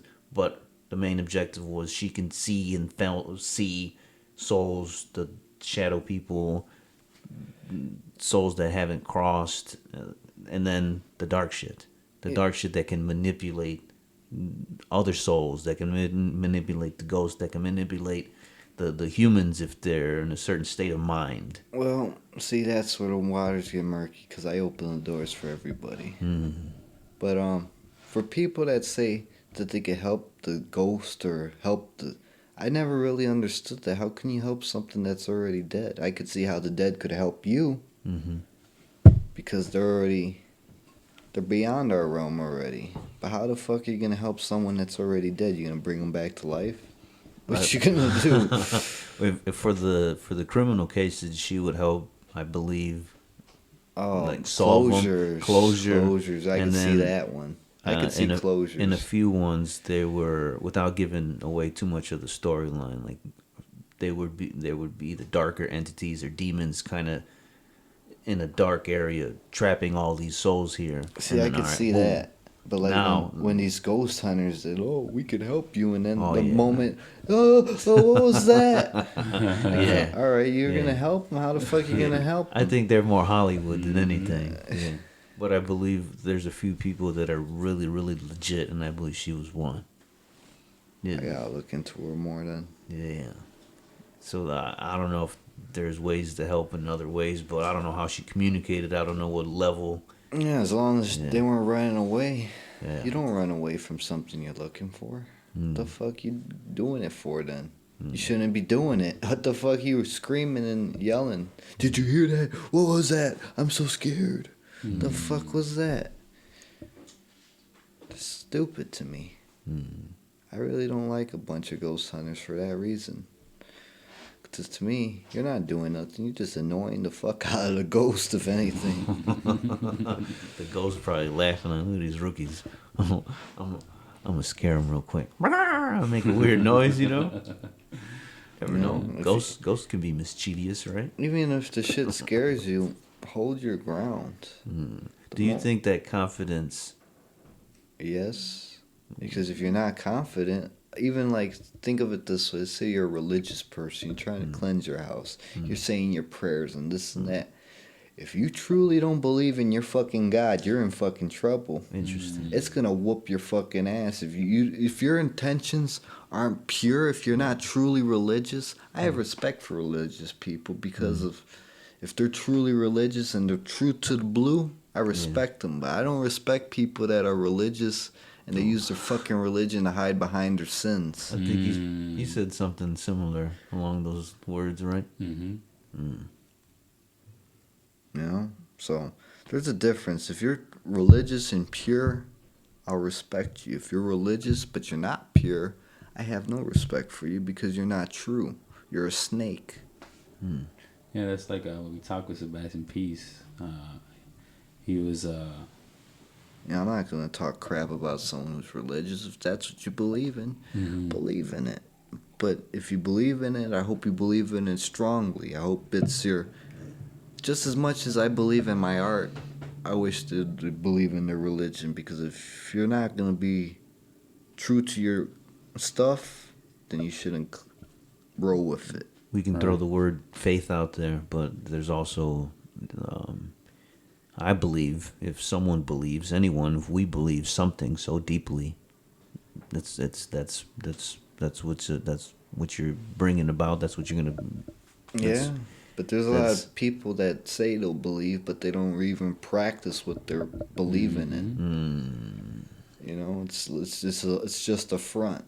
And that's why, like I said, I like to point out, or go not go against, but kind of devil's advocate kind of thing. with religion people No, specifically. it was with Miss Sarah. You said you like to poke.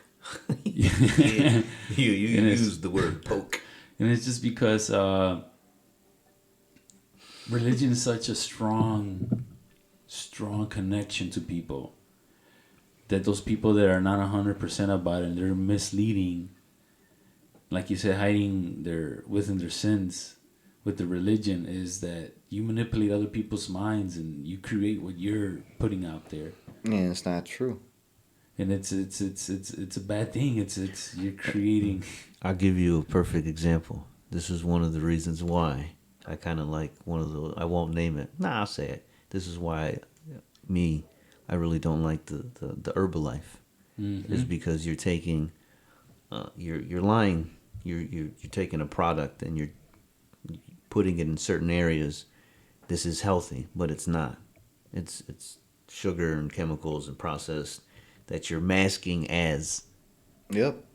health. You're lying. Same you are shit. lying. You are lying. That's the same, like you're preaching something that you don't fully believe in. Right. You don't fully understand, but for whatever reason, there's people out there that, I get it.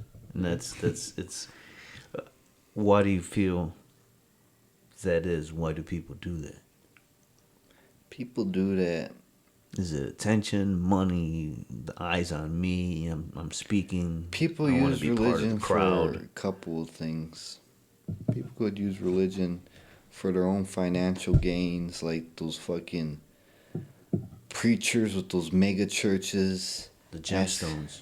There's a show on HBO. Those fucking Joel Osteens of the world and the Yeah. fucking other Yeah. fuckers.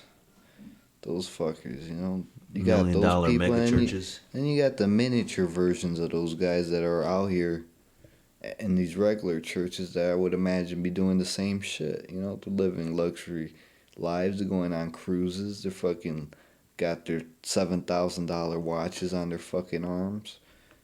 Yeah, they're not true. The false prophets. They're not true. They create that false reality for these people. They're not living humbly. They don't go by what they preach. Mm. And if you don't go by what you preach, then you shouldn't be fucking preaching. Mm-mm. It's You know? dangerous. If you're gonna do what you're gonna do, be true blue. Don't be fucking using it as an image. Mm. Don't be using it as a badge of morality. Like, I'm moral because I'm this or I'm that, and this is my moral hierarchy over you. Mm. That's not right. Mm-hmm. There's people that do that.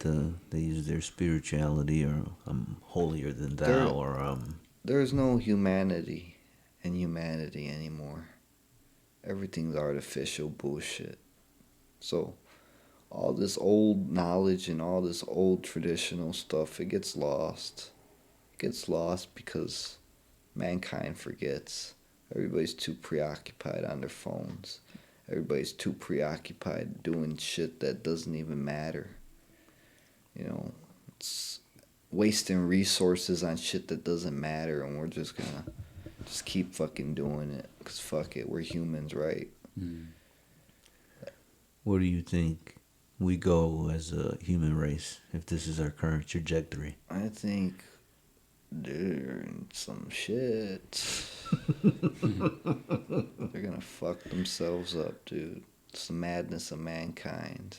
What do you think? AI, We're society. Terminators, Society is gonna break. war, zombie apocalypse. What are you thinking? Society's gonna break. We've already seen glimpses of it. The toilet paper, These past 3 years have been our little fucking toilet 20 paper year debacle. fucking trailer. Man, wild times.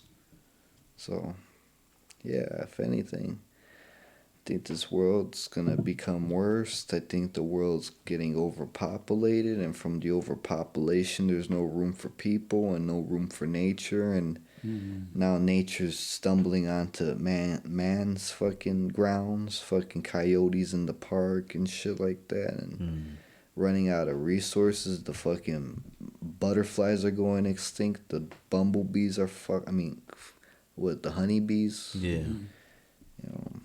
All that shit. If we lose the bees, we lose them. Like I think it was like 80% of our food. It's the madness It's of crazy. mankind, dude. It's the madness of mankind comes in many forms. That's the selfishness of the madness of mankind. and the complexity of nature. One little, well, not one little bee, but one little species, and then boom, that one little species is a domino effect, like The Simpsons, where Homer goes back in time and you change any little thing and you disrupt. If you remove something from an ecosystem, everything reverberates. Boom, boom, boom, you're gonna feel those side effects. Right. You take the bees, we lose so much food and we don't think it, but like you said, if we don't take care of ourselves, our body, the earth, the waters, the food that we're eating. How long you think this shit's gonna last, dude? Think about it this way.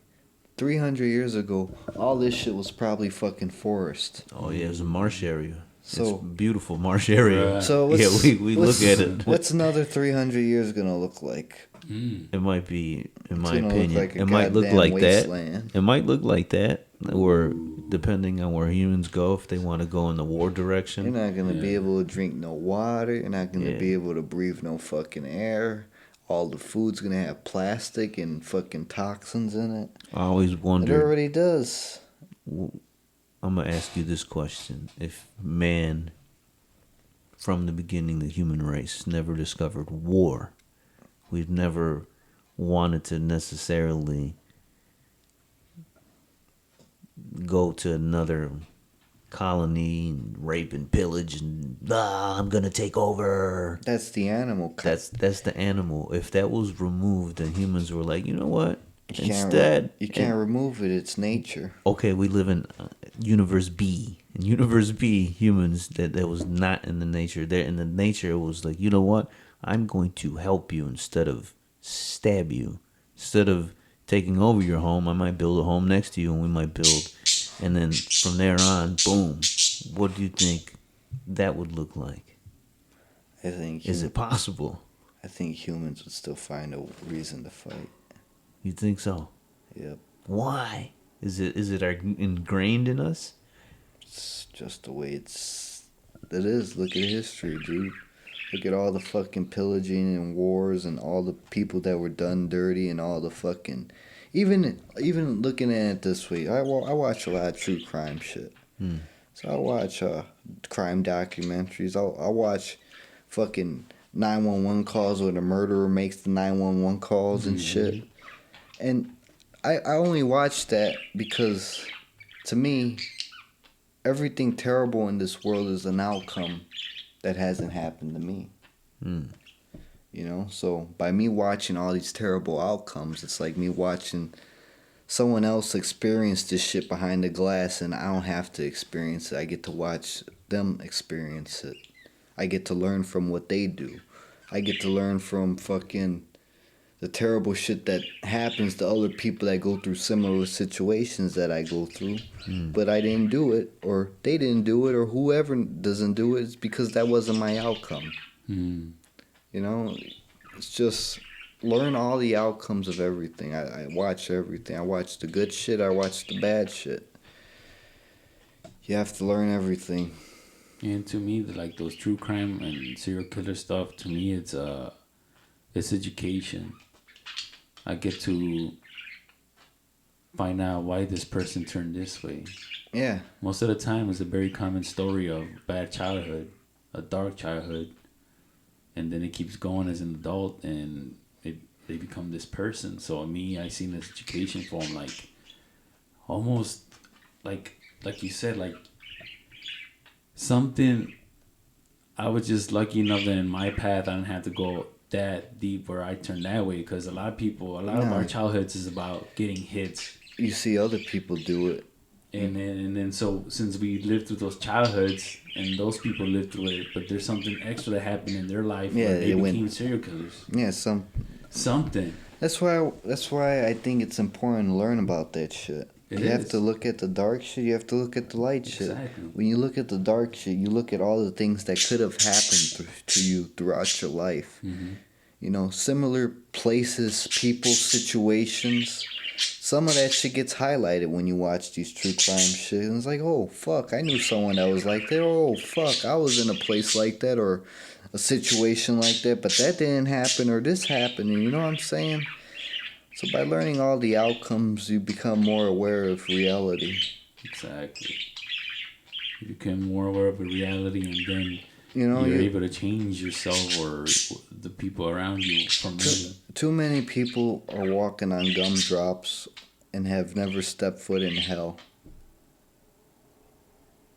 Too many people are fucking walking on gumdrops. They don't know what hell looks like. They don't want to know what hell looks like, and they're fucking lucky that they don't. So, yeah. It's just a bunch of different shit. Different people go through different hells. Mm-hmm. And things not to get stuck in it too. Yep. And then, like, it goes back to that movie that I talked about, Robin Williams, where Flubber. his wife went to this dark world. She killed herself. She's in her afterworld was a dark place where she can escape, a miserable place. And then to me, that always speaks about the human mind. That's the reflection, a visual representation of a human mind, of what a person is really going through when they're thinking something like suicidal thoughts. Like, is this dark world where literally you're suffering and being miserable every day. And I love to learn from that, because we always want to change the bad into good, but we're not willing to study it. We're not willing to understand it. We're not willing to know the resources of where it's coming from.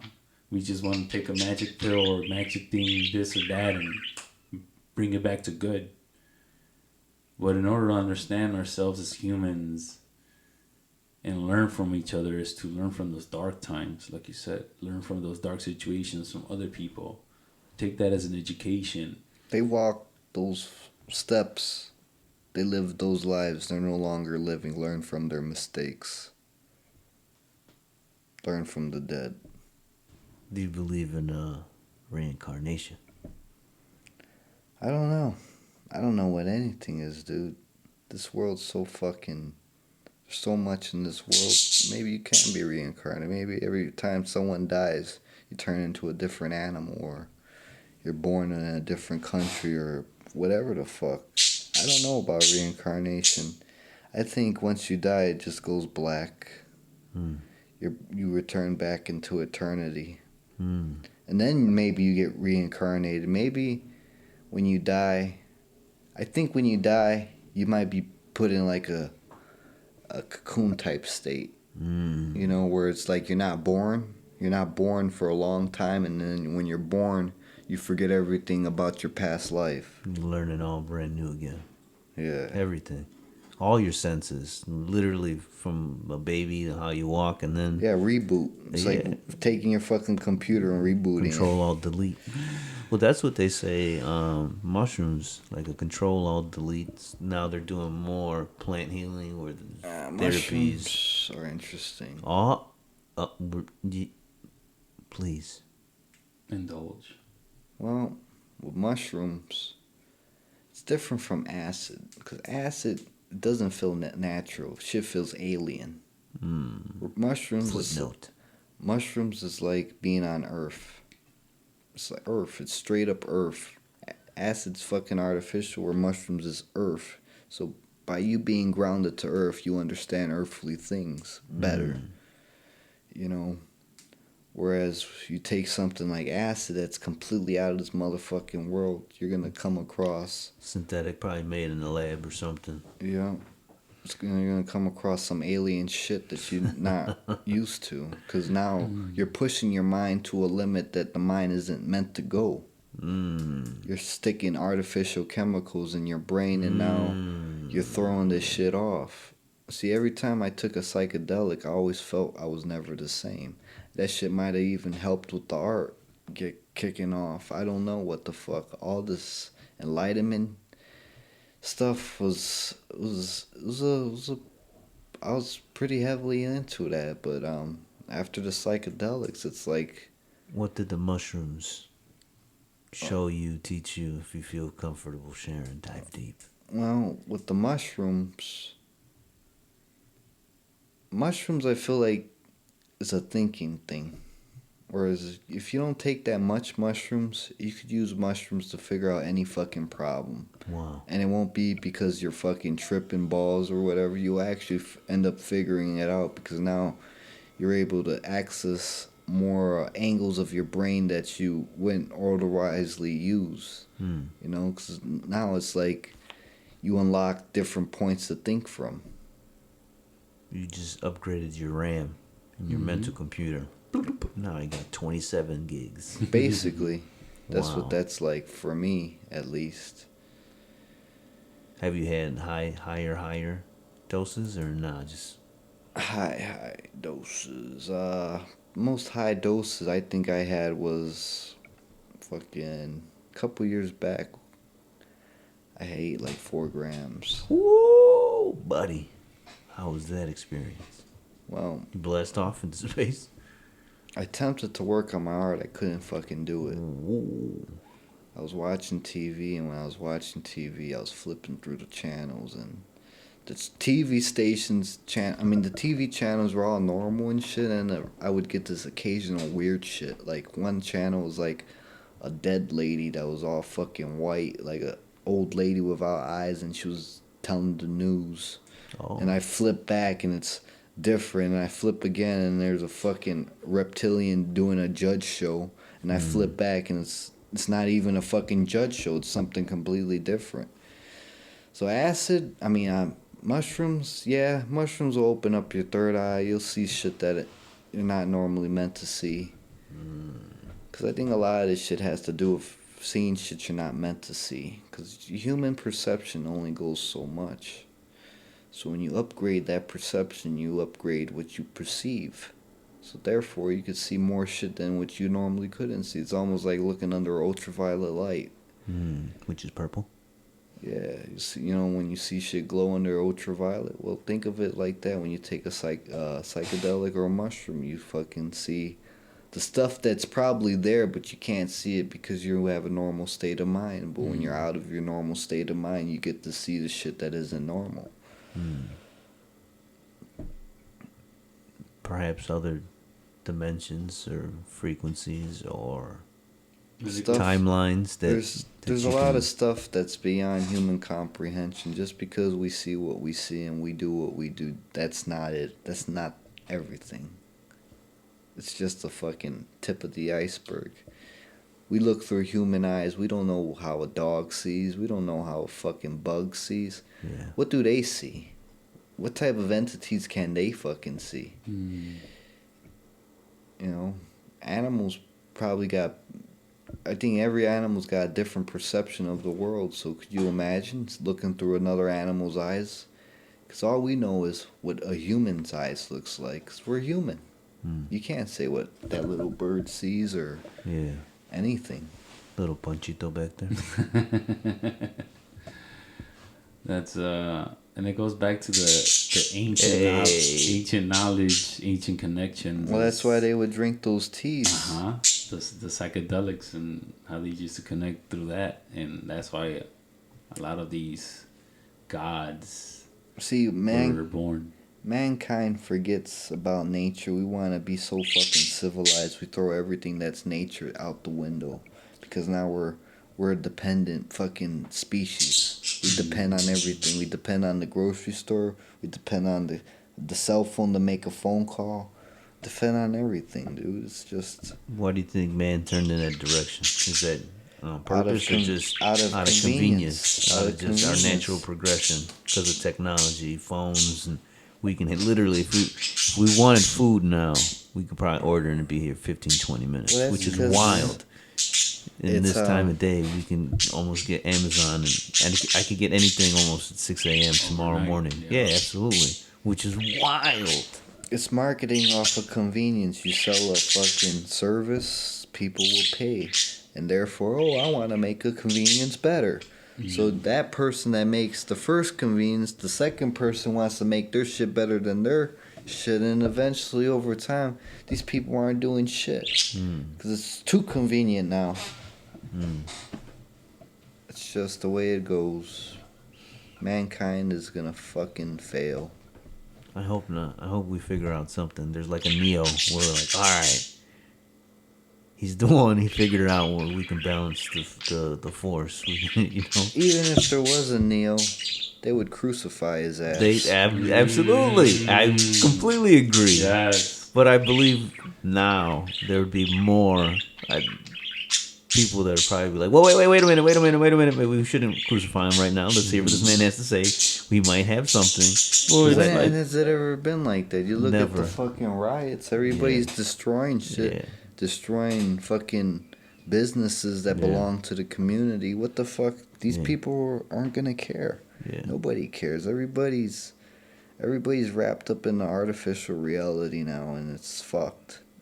And something that from bringing this conversation up is everybody has their own tribe in a way. So even though the world has his own chaos, people still manage to have their own tribes. The and live world within is each- always broken up into tribes, whether it be, oh, they're Democrats and they're Republicans. Oh, they like the Sox and they like the Cubs, or this or that. It's always some stupid shit to divide these people up. And then you'll see these people fighting over the stupidest shit that doesn't even matter. Right. This shit has nothing to do with you and your life. Live your fucking life. Don't worry about this shit. This shit don't matter. All right. This is all artificial. And what we have now is we have our own individual tribes apart from sports, family, religion, all that. We have our own little tribes where we all connect with each other and we're all together. Compared to back in the days, like let's just say that we lived in those days where it's about witches and all that. If they met somebody that was like you right away, Oh, I've been told. this guy, kill him. I've had a Middle Eastern friend tell me that if I lived in his country, they would have killed my ass. Yes. If we're learning in the news now what's going on throughout the world, that if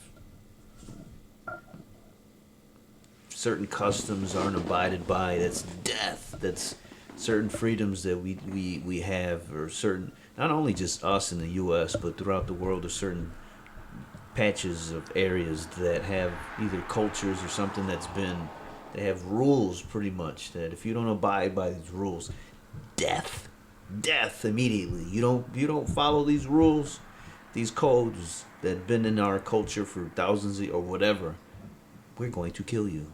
We're gonna end. That's wild. Man-made rules. Yes. Man-made rules. So Doesn't change. I wanted to bring this. What if this is our job? If we believe in reincarnation, we were sent here to change that.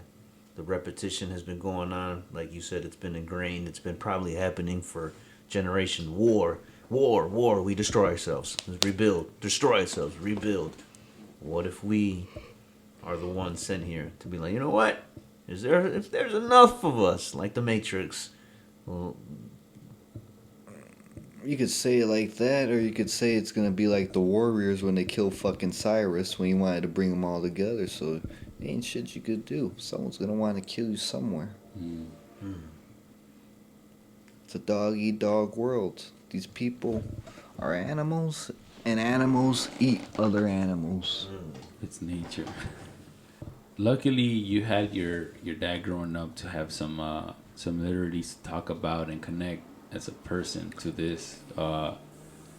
There's probably a lot of people out there that might see things like you, experience things like you. Do you have any kind of message for them? Yeah, just try not to lose your mind. Don't go joining any fucking cults.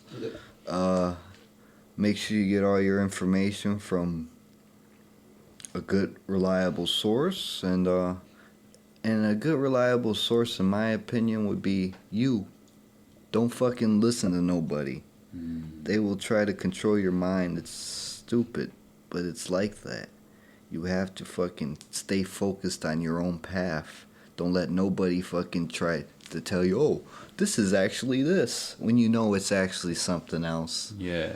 You know, because there's people out there that will fucking try to change your complete mindset because they think you're wrong, but how can you say I'm wrong when what I've been doing has been not wrong? Like, I have no problem with what I'm doing. There's no issues. I see more results from what I'm doing than if I do what you do. Mm. So don't tell me I'm wrong when you're wrong. Besides art, is there anything you do? Like, all right, I'm gonna take a walk, something to clear the mind, something to as another outlet when the world gets kind of cloudy or well, for whatever reason. No. That's all I do is my art. I've done it every day for the past 7 to 8 years. Non-stop. I have no friends to hang out with. I have nothing. All I do is work on my art, do shows, go to work. That's my entire existence. It's just non-stop. You know? And oh yeah, that's another thing too. If you're experiencing similar things to what I'm experiencing, do not let that shit break you. It will try to. And the only reason it will try to is because it has to test you. Are you really fucking worthy of this shit? Or are you gonna fucking...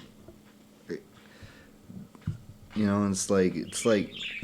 It tests you to see if you're worthy, if you can handle certain things. Because if you can't handle certain things, that means, like you said, they don't follow the rules, you get killed. You know, you get cut off. You're like, you're no good. Get the fuck out of here. So that's why I always say ride the wave. When you ride the wave, that's all you can do. Just don't drown. You drown. Drowning means a couple of things. Drowning means you go to the mental hospital, prison, or you're dead. Ooh.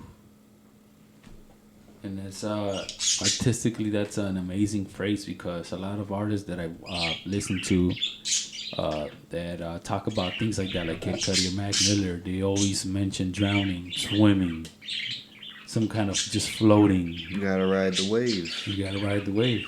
They always have that kind of inner messages within their songs, like and very specifically to drowning and water. So, because if you're not worthy, it's gonna try to kill your ass. It's gonna try to destroy you. It will fucking test you with shit you wouldn't even believe.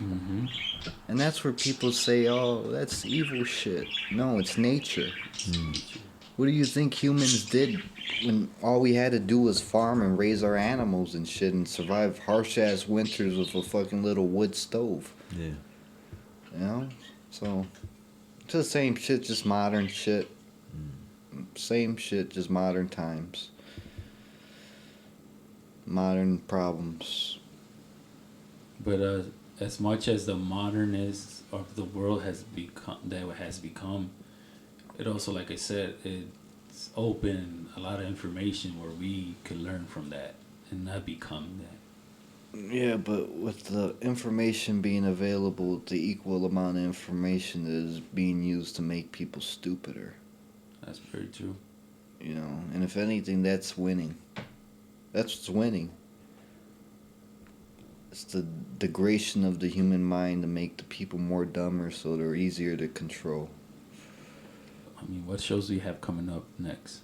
Well, this weekend I might be at the Brower House, Krampus Oddities Market with the Hardcore Hearse Club.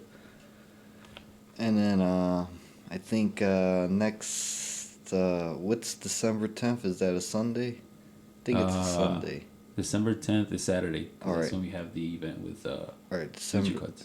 December 10th, I'll be at the Blue Island Beer Company with the Streets Art Collective. No way. Another Krampus Market.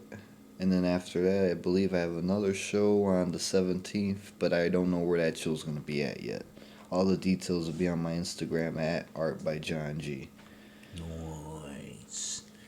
Well, my friend, you have two friends here. Whenever you want to fucking kick it, just fucking contact one of us. Yeah, You know what I man. mean? Both of us. Whenever you want to fucking burn one, make Hell some art yeah. together. I'm learning how to do multiple forms of things. So if you ever want to fucking take a walk, bike ride, lift some weights, whatever, man. Yeah, man. Hey, Yeah. just contact us, whatever, for anything, man. Yes, I definitely. appreciate that. I think meditation, man. I think if you, that'll be my suggestion. I think if you meditate, I think it'll really give you a different perspective on your Jedi abilities. I think you have some Oh, serious yeah. Jedi abilities, and I think It's been a while since I did that. yeah, I'm diving back into it, and it's interesting. You know, it brings out. Well, you already know, man. It brings a certain perspective, or it brings a new. It gives you kind of what you need if you need something. I used to love meditating and the shit around the room start fucking moving around. That shit used to Jedi, be see Jedi. That's what Luke was doing. I'm a fucking. And I gotta get you connected with Sarah. We might have you both guys here. She together. did say something that reminded me when you talked about you talking shit to it, much more like a confidence. And Sarah said, "You have to come with. I'm the high priestess. Yeah. I'm, Yeah, like you no, got I to. have the power. Now, and if not, like- they kind of win because for whatever reason, it's mischievous or they're testing you. What can I get away with? What you know what? I'm Yeah, gonna come yeah. to you as a demon or a chupacabra. I'm gonna come to you as a little gray. I'm gonna come to you as your fear." Or I'm gonna come to you as something seductive. I'm trying to get an end goal. I'm trying to whisper in your ear. I'm trying to tell you, yes, take that money. Yes, steal that. Yes, rob him. Fuck that guy. Right. That might be that little whatever. It might be, for whatever reason, that might be their job. I have to test this motherfucker. I'm gonna test this human soul. And your perspective is we're losing. We're losing the fucking Right. battle, So that's what I'm saying. I think there's a few of us, and I love how you use your art as an outlet. I really think it's a positive outlet, man. I think it's a very intricate process and how you make it and everything. And I really support you as an artist, and now as a friend. And I thank you for being here, man. Fred, any last thingamabobs? Again, man, nice to see you. Whenever you want, if you want to hang out, like you said, let us know. Hang out in 93 Studios. Yeah. You could just go chill. Everybody, we all love each other over there, man. It's good And vibes. and thanks for opening up. Thanks for letting us into your world. Dive deep. And again, the positive outlet with your art. And I think it's an amazing way for you to express yourself and balance yourself. To be honest, in the world you live in, because it's not the same that we do. You are definitely in a different realm, different universe, different frequency. So thank you again for everything, man. Thank you for having me.